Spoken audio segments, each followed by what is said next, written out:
വയനാട് മുണ്ടക്കൈ ചൂരൽമലയിൽ ഉരുൾപൊട്ടലിനെ അതിജീവിച്ചവർക്കായി സംസ്ഥാന സർക്കാർ പ്രഖ്യാപിച്ച പുനരധിവാസ പദ്ധതിയുടെ നിർമ്മാണ പ്രവർത്തനങ്ങൾക്ക് തുടക്കമാകുന്നു. ദുരന്തബാധിതർക്കായി 2 മോഡൽ ടൗൺഷിപ്പുകളാണ് നിർമ്മിക്കുക. എൽസ്റ്റോൺ എസ്റ്റേറ്റിലും നെടുമ്പാല എസ്റ്റേറ്റിലുമായിരിക്കും ഈ ടൗൺഷിപ്പുകൾ. 750 കോടി രൂപയാണ് ചിലവ് കണക്കാക്കുന്നത്.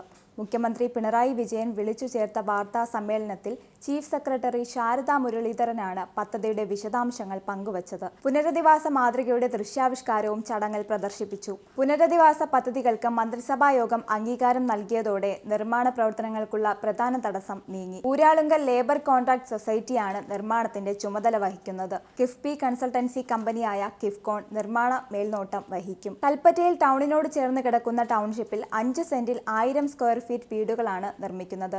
റോഡ്, പാർക്ക് തുടങ്ങിയ എല്ലാ അടിസ്ഥാന സൗകര്യങ്ങളും ഇവിടെ ഉണ്ടായിരിക്കും. ഭൂകമ്പത്തെ പ്രതിരോധിക്കുന്ന തരത്തിലുള്ള നിർമ്മാണ രീതിയാണ് അവലംബിക്കുകയെന്നും ചീഫ് സെക്രട്ടറി അറിയിച്ചു.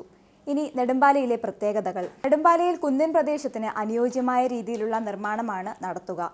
ഇവിടെ 10 സെന്റിന് 1000 ചതുരശ്ര അടി വീടുകളാണ് നിർമ്മിക്കുന്നത്. 2 നില കെട്ടിടം നിർമ്മിക്കാനുള്ള അടിത്തറയും ഇവിടെ ഒരുക്കും. കൽപ്പറ്റയിൽ ക്ലസ്റ്റർ മാതൃകയിലാണ് വീടുകൾ നിർമ്മിക്കുന്നത്. ഇതിനിടയിൽ കളിസ്ഥലവും പാർക്കിംഗ് ഏരിയയും സജ്ജീകരിക്കും. വീടുകൾ നിർമ്മിക്കാനും മറ്റു നിർമ്മാണ സാമഗ്രികൾ നൽകാനും വീട്ടുപകരണങ്ങൾ നൽകാനും സ്പോൺസർമാർ മുന്നോട്ട് വന്നിട്ടുണ്ട്. കൽപ്പറ്റയിൽ കൂടുതൽ വീടുകളും നെടുമ്പാലയിൽ ഭൂമിയുടെ ലഭ്യത അനുസരിച്ച് കുറച്ച് വീടുകളുമാണ് നിർമ്മിക്കുന്നത്. രണ്ടിടത്തും നിലവിൽ താമസിക്കുന്നവർക്കും ഈ സൗകര്യങ്ങൾ ഉപയോഗിക്കാൻ കഴിയുമെന്നത് ശ്രദ്ധേയമാണ്. പുനരധിവാസവുമായി ബന്ധപ്പെട്ട് കൽപ്പറ്റയിലെ എൽസ്റ്റൺ എസ്റ്റേറ്റിൽ സർവേ നടപടികൾ ആരംഭിച്ചു കഴിഞ്ഞു. റവന്യൂ വകുപ്പിന്റെ നേതൃത്വത്തിൽ 10 ഗ്രൂപ്പുകളായി തിരിഞ്ഞാണ് സർവേ നടക്കുന്നത്. ഏകദേശം 600 കുടുംബങ്ങൾക്ക് ഈ എസ്റ്റേറ്റിൽ വീട് വെച്ച് നൽകാനാകുമെന്നാണ് പ്രതീക്ഷിക്കുന്നത്.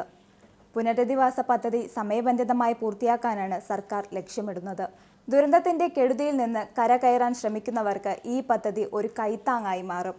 എല്ലാവിധ ആധുനിക സൗകര്യങ്ങളോടും കൂടിയുള്ള ടൗൺഷിപ്പുകൾ വയനാടിന്റെ പുനർനിർമ്മാണത്തിന് പുതിയ അധ്യായം കുറിക്കട്ടെ. മറ്റൊരു വീഡിയോയുമായി വീണ്ടും കാണാം. നന്ദി.